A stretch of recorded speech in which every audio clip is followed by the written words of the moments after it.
How many business ventures do you have right now? 7. What are these ventures? And what do their numbers look like? How do they compose your income net worth? I will say them, and then you can dive into each one. Sure. Prime, Lunchly, Anti-Fund, WWE, Impulsive, Rip It.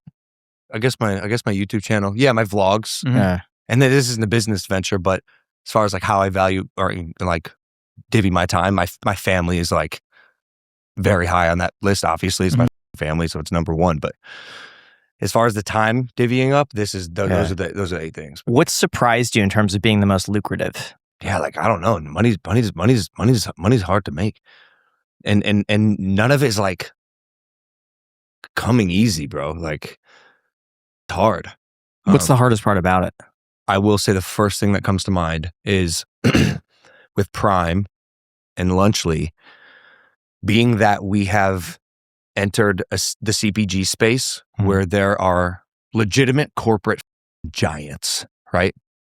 That have been around forever, like legacy brands.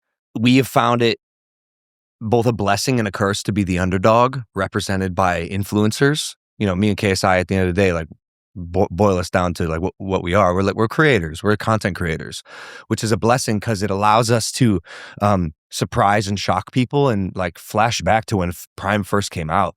Man, it was the hottest. It was the hottest drink on the planet. There was a South Park episode entirely devoted to spoofing Prime. You know, drink cred, bro. We got cred, boys. Which is insane, crazy. bro. I just saw it in Fortnite, bro. They put the Prime parody cred in Fortnite on their South Park characters. Like out of all the things in the South Park franchise, they could have put in Fortnite. They chose a cred bottle, which is insane. It's such an honor. Yeah. It's such an honor. But this like really broke through the mold, right? Because people were like, holy shit, these influencers came together. They told a cool story. They have a really good product that actually makes sense. A better for you hydration drink. That's our thesis. Better for you products. That's what we did with Lunchly as well. We kind of saw it turn on us a little bit because it's almost like you live and die by the sword. Because when these fake narratives were spun up about, so for Prime, it was like PFAS, Forever Chemicals. Yeah. We got sued. Destroyed the lawsuit. There's no merit to it, but like, bro, the headline for every TikTok lawyer looking for clicks is like Prime sued for PFAS forever. And so the hardest part, that's a lot of context. The hardest part for us has been having to consistently fight these negative narratives that most of the time have little to no truth to them that do damage the goodwill of the brand that we've built. And people unfortunately believe it. Are there any narratives that are true? Like I've been seeing these videos lately. It's like Prime is dead. Prime sales are down. I see that. It's like it's on the clearance section. Yeah, I see that. How much of that is true? It's completely untrue. It's completely untrue, bro.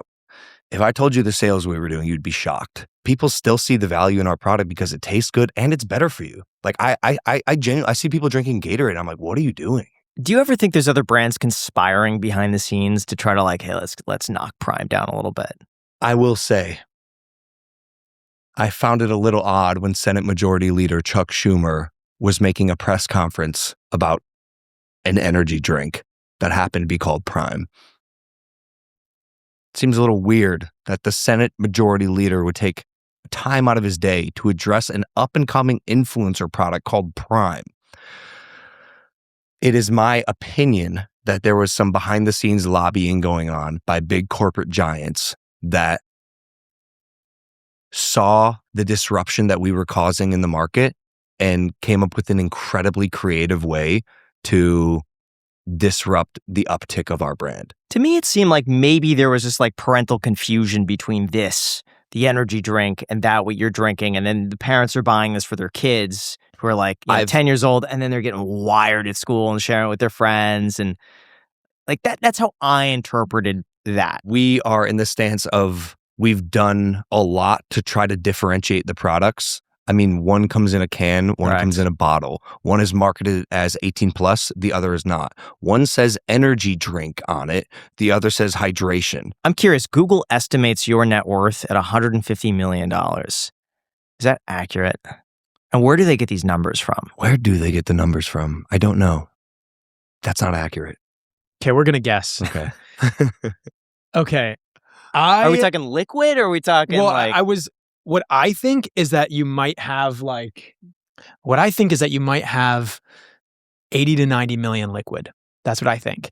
And in equity and prime, another 150. I mean, I could sit and do some napkin math to hopefully be a little more accurate. 200 million in equity and prime. That's what my guess is. We were trying to figure this out earlier. My number's the same as Jack. I think about 80 to 90 liquid, and then 200-ish in prime equity. Yeah, you're way off on the liquid. So 30 million liquid, 40 million liquid. You're much closer. Okay, really? Yeah, guys, I spend money. The house and the collectibles and bro, I spend money.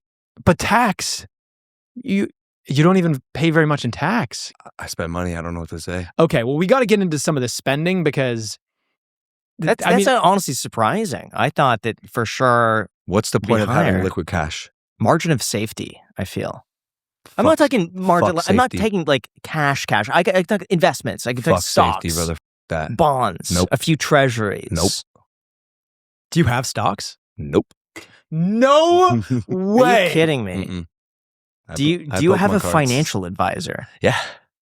He thinks I'm a lunatic. Then why even hire this person to begin with if you're not going to listen to him? I consider him more of a certified public accountant than an advisor. And what does this person tell you to do that you don't listen to?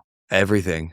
Part of me wonders, why do you need to do different business? Because from my perspective, I see like WWE is like massive. Prime is massive. You got your podcast that you could be doing anytime. And and you got a wife and a daughter. It just seems like that's a lot. Like most people couldn't even handle two of those things. Like why keep pushing it and doing new brands and building new things? I feel compelled to. Like I genuinely feel called to make this stuff. B, I have a bit of occupational ADD where like I cannot function if I'm only working on one or two things. Like I have to keep my mind busy. And actually besides this past Monday night where like I did throw a couple back to celebrate the Illustrator sale, I've been sober, and that clarity has made me like a working maniac. Like all I can think about is work. My brain is just like exploding with ideas and like have to get them out. Have to do. I feel called to, and I also feel that I have a ability in the collecting space to like make something really good, and it made a lot of sense for me because like I clearly like have some influence as like a collector. It feels like there's meat on the bone if I'm not taking an opportunity to try to build something disruptive in the collectible space. Now, really quick, every business is asking themselves the same question. How do we make AI work for us? The possibilities are limitless, but guessing is too risky, and sitting on the sidelines is not an option because one thing is certain. If you're not doing it, your competitors are already making their move. And that's where our sponsor NetSuite by Oracle comes in. It's the #1 AI cloud ERP, trusted by over 43,000 businesses to manage everything from financials and inventory to commerce, HR, and CRM, all in one unified system. When all of your data is in one place, your AI becomes a lot smarter. It doesn't just guess. It knows. NetSuite intelligently automates routine tasks, delivers real-time insights, and helps you make fast, confident decisions that actually help drive growth. And it's not just an add-on, it's AI that's literally built right into the system that runs your business, helping you cut costs, improve accuracy, and stay ahead of the competition. Whether your company is making millions or even hundreds of millions, NetSuite gives you visibility and control to keep moving forward. Honestly, if I were building a business of this size, NetSuite's the only company that I have 100% confidence in. So if your revenues are at least in the 7 figures, get our completely free business guide, Demystifying AI, at netsuite.com/clips. Again, the guide is free for you at netsuite.com/clips, netsuite.com/clips, with the link down below in the description.